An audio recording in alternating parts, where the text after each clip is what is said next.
everybody, Nick Rivers here with Ross Rivers Enterprises.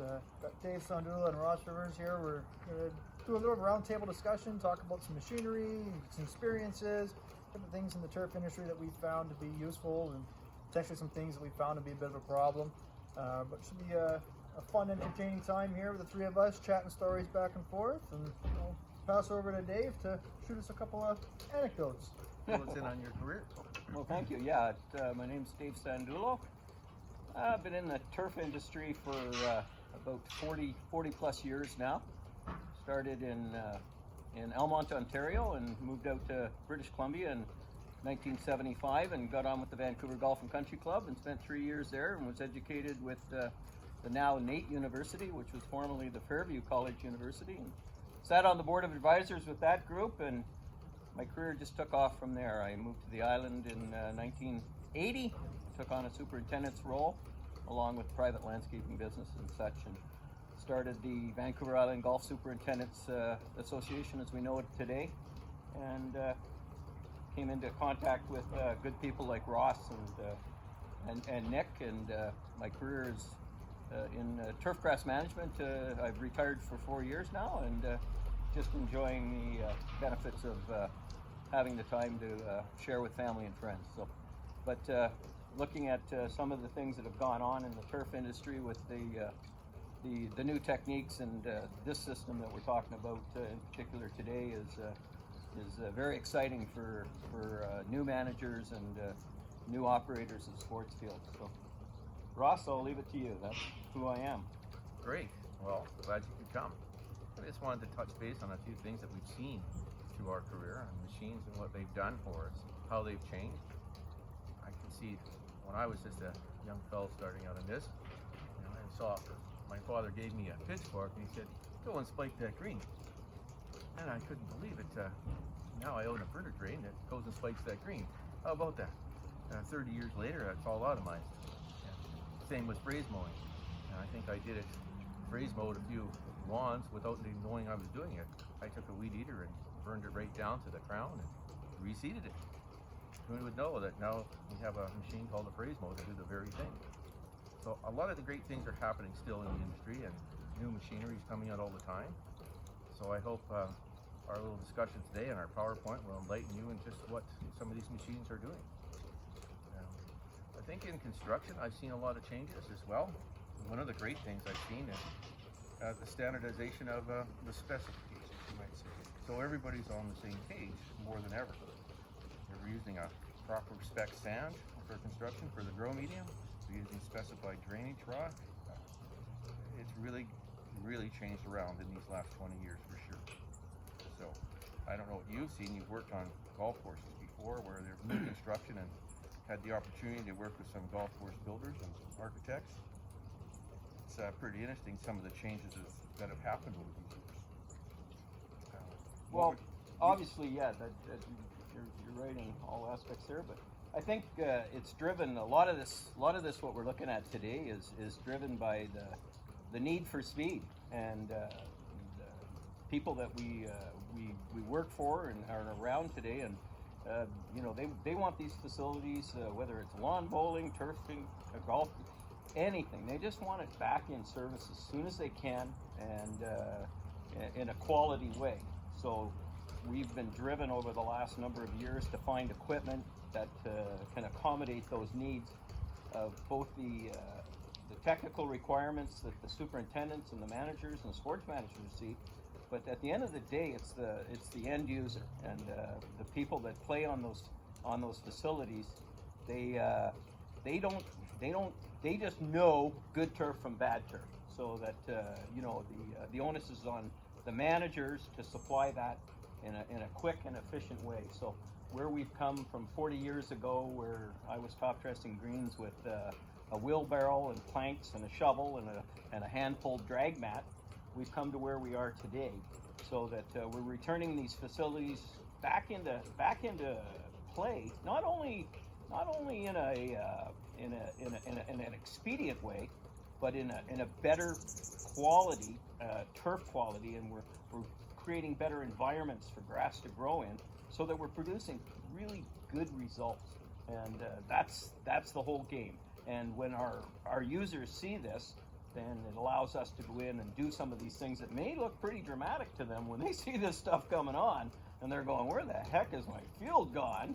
And, you know, several weeks down the road, we're out there with mowers and producing something that's just a nice, beautiful green level surface. And now we got something, and that they can continue to enjoy for years to come. So, no, quality maintenance is where it's at. That's where we are all coming from, and our jobs are to sell that to, in a lot of cases, people that aren't equipped to see that, so that we have to present that in a chronological, good way, economically, so that a lot of people can consume this. Because when you see some of these videos, it looks pretty violent. I mean, there's people that are just going to be going, I don't think so. What do you do with that field? Exactly. So at the end of the day, you know, and coming from a lot of landscaping as well, that, you know, when you're presenting this to the customer or the user, that you produce those results, and you say that in 2 weeks' time you're going to see yourself a really lush green grass, and those results are real. We're showing them that. You know, we've got the ability now with where grass seeds come from. I mean, when we got into the business 40 years ago, you had about 2 choices, and now it's thousands of varieties and makes and models, and so we can introduce these things into the right environment, and we're equipped with that. And with today's overseeders, slitting it in the ground and having no competition for a few weeks while you, say, raise the piece off, that grows in quick, ahead of anything else. So it gives you a great ryegrass stand, and that's what we strive for in the Pacific Northwest, is a ryegrass stand. Absolutely. And it's funny you say ryegrass, because they were our enemy. I can remember at the Vancouver Club in the mid-70s when I was there, and we had some of these wiry ryegrasses coming in, and they were just treacherous to mow, because your equipment had to be like razor blade. Long and stringy. Absolutely. Yeah. So turf type rye now, it's fantastic. We couldn't live without it. Yeah, it's revolutionized our germination times and everything else, and that comes from the good quality people that we deal with on the research end of things. So when we're introducing these things, they're coming with a lot of past knowledge, and a lot of people behind the scenes putting time in investigating all of this. So, and that was my true love when I was in the business, is research. And I think that when you show people the amount of intelligence that's involved with putting a lot of these packages together, and the prior research, these things just don't spring out of a box and are magical. It takes years and years. A lot of research. So the things we bring to the table now have been tried and true. So yeah, well, let's talk about that for a couple minutes. So what, you know, in terms of machinery, like, you know, things have changed a lot, and there's different processes. How has that changed the industry in terms of what machines are available now compared to what was available? Well, what was available back then, it's certainly revolutionized the last 20 years, what we started out with. I mean, nowadays, big area top dressers and overseeders, large deep tine aerators are a very common sight just in these last 20 years. We're seeing more sports turf fields and golf courses, sports fields and golf courses using these, and they're keeping these fields up in fantastic shape and well drained and top dressed and overseeded, because the usage has become the biggest challenge you have. Is they're getting so much use to keep up with them. You're trying to do it once a year, doing your annual work, and it's keeping up, but barely. So we're coming up with ways all the time to do mechanical work that's environmentally friendly, and get that seed in the ground with no competition, and get it ready for those players. Some of the concepts that I've worked on for a lot of years is doing things mechanically, and it's been working out great. There has been limitations on any other kind of way to eradicate weeds and so on, but this particular concept you're going to see today is certainly a safe, environmentally friendly way to go about it. And some of the things you touched on there, the research and the seed, I mean, that's incredible what's going on now. Your ryegrass it's such a hybrid that we're seeding it probably at rates of 10 and 12 pounds per 1,000 square feet, and it's growing in just beautiful. Stays in the ground and wears well, but still, every year it's got to keep up with the wear. Still has to be done. So, but it's great stuff for sure. We can have a great ryegrass stand growing in some fats. It's already there. and too often the wear breaks through that layer and it turns to reach the grow medium. It gets challenging to bring it back. I've seen a lot of times where people try to overseed into the grow medium and it just doesn't work. You've got to overseed into that thatch layer, and so you got to try to get it before that happens. So yeah, it can be done sometimes more than once a year to keep up with this wear, these cultural practices, such as spiking and top dressing and overseeding. Lots of wear on those sports fields. Kids are having a ball. And on the golf course, you know, the greens and the tees are take the biggest hits. And there again, I'm using these same cultural practices that I'm trying to show people today about on golf collars and tees and fairways. You know, the greens have been well looked after with their aeration programs and their verticutting programs, so they keep a good handle on thatch. But large areas have not been able to keep up with thatch. There's not been many machines that can go out there and thatch them and then clean it all up, all in one pass. So I'm trying to show this today to educate people, this presentation that's to follow, as to what this can do for you. Oh yeah, I agree 100%. And the overriding concern with most people is dollars and cents, and a lot of those dollars and cents and where the savings come from are in the method to the madness here. Number one, the labor costs are reduced enormously because of the fact we weren't equipped to do fairways and large turfgrass areas like we did the green. But the machinery has now put it in. We don't have to, the labor costs are negligible compared to what they used to be. And so labor is a big consideration when we're doing any of this. And when we can sit here and say to you guys, you know, this job would have taken probably 40 or 50 guys, you know, in conventional ways. And so we didn't do it. We just didn't do it. So now we can come in a cost-effective way and present these things and make all the playing surfaces just as good as these golf greens. And the users today, they want that. And this is the way we can deliver it. The other biggest concern is, and that this delivers, is from a liability standpoint. And you know, people sue over their coffee being too hot now. And by giving more playable surfaces, taking out ruts and little holes, or you know, we don't want these trip factors out there when people are playing the sport. And just liability is again big concern. Technology is looking after a lot of that. We're putting these fields into condition that we couldn't do before, so we can relieve some of those concerns as well. Yeah, whenever I've been out talking with different people in different sports surf conditions, that's one of the biggest things is the unlevel underfoot stuff. You know, the small surface irregularities, and that's one of the beautiful things about the Fraser process is the fast turnaround while resolving a lot of that issue, right? And that just takes that out of play. The ball's not bouncing, the kids can run, and it just makes a safe play field for everyone. With, you know, the added bonus of having a beautiful stand of ryegrass at the end of it, right? You have great turf while achieving all the other things. It's one of the things I found with the Fraser process in particular that was pretty phenomenal. To be able to take care of all those problems at the same time. Yeah, no doubt. There's the other cultural practices that you'll see in the presentation are pretty interesting too. It allows you to go in and take the beach tying cores out of the ground, and as well as top dress, and then get it right at that overseed. So the process takes about 10 to 20 days, and you'll be, after 10 days, I've been told they've been mowing, and certainly after 20 days, you've got a nice looking stand of grass there that nobody will even know what you did. It'll look beautiful. So it's a little bit at the start. Graze mowing is an aggressive way to deal with it right off the start, but it doesn't take long, as I say, to grow in. Maybe come and try your lawn next. You know? Yeah, see how it goes. You're more than welcome. Yeah, it worked. Clean up that. I live in a place, forest. So that's no good. You have a chainsaw. You don't qualify.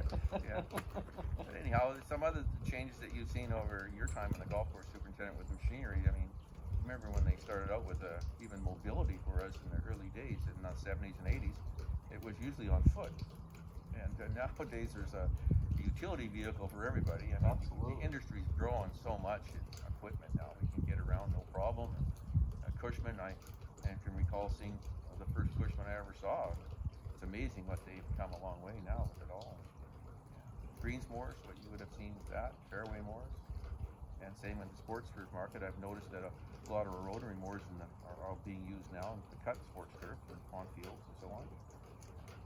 High-speed chips, rotary moors, they seem to be doing a good job, at least getting the job done a little quicker. Less maintenance too. They're less maintenance on them. I mean, I love a real cut, there's no doubt about it, but as you said before about budgets and so on, rotary moors, I'm seeing more and more of them. They do a faster job, there's no doubt. So I see a lot of changes all the time, every year.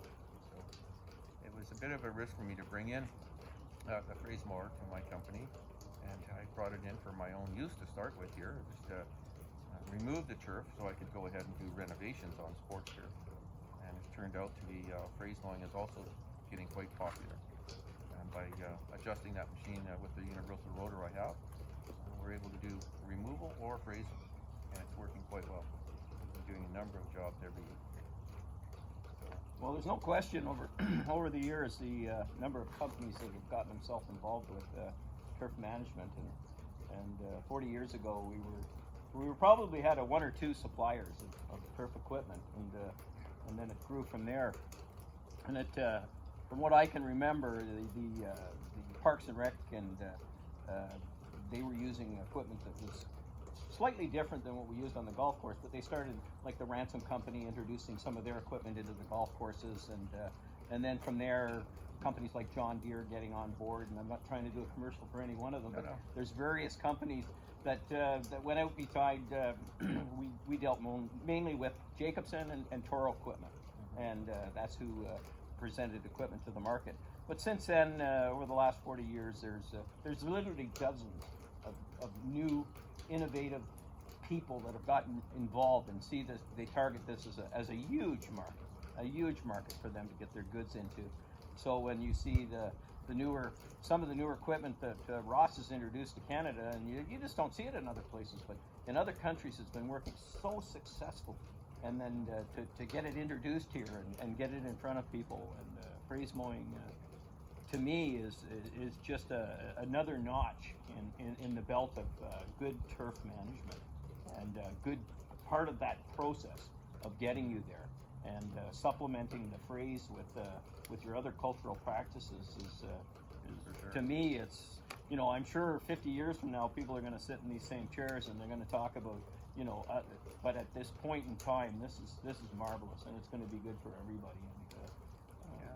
And as far as being a turf manager, we need guys like Ross that come along and think outside the box and introduce this, because singularly golf courses or parks and things aren't going to just buy this equipment for themselves. So we need to contract that work out, and that's another issue. Then these particular people don't have to put themselves into these capital costs. It's coming back to money again, but. Well, it's a big specialty too. I mean, the understanding of the equipment and the time it takes to learn how to use it is, it's an immense learning curve and technology that goes into it, right? So it's a hell of a specialty. Oh, absolutely, because the equipment's only as good as the people that operate it, and when you bring in already pre-trained people and stuff. For me as a manager, and I'm looking at that, and we can sell that to the end user and just say, because somebody would say, well, why don't we buy that equipment? Well, number one, we don't know how to use it. We're not going to use it enough to become qualified. You guys have seen all the different situations thrown at you, and so that the contract work is becoming more and more the norm in the industry, and because it's not a piece of equipment that we're going to use every day. So we put it out, we use it, and then you park it. Well, whereas we call a contractor, he comes in, does the job, takes the equipment off the site, and away you go. And for us, that's all economics for us, and to have the knowledge, somebody else has the capital outlay, and they bring that to your facility. I think the end goal of pretty much everything that we do, inside of sports turf, or you can carry this into other areas of your life as well, but it's success fast, right? That's what we're going for. We're going for success fast, and one of the ways of doing that is opening your toolbox up and bringing in the people to give you the most success fast, and that's one of the pieces that we try to bring to the table is, how can we have the least amount of downtime for you and have the greatest success as quickly as possible. No, I think you hit the nail right on the head there, Nick. Great. Well, I'm sure glad you stopped by today to talk to us about some of these things and your experiences and what you have seen in your life. I know that I'm looking forward to continuing promoting this type of mechanical work on these sports fields. And well, look, the next time I'm on a field in your neighborhood, I'll call you up and come over and have a look. Love to. All right. Thanks again. Thanks, Nick.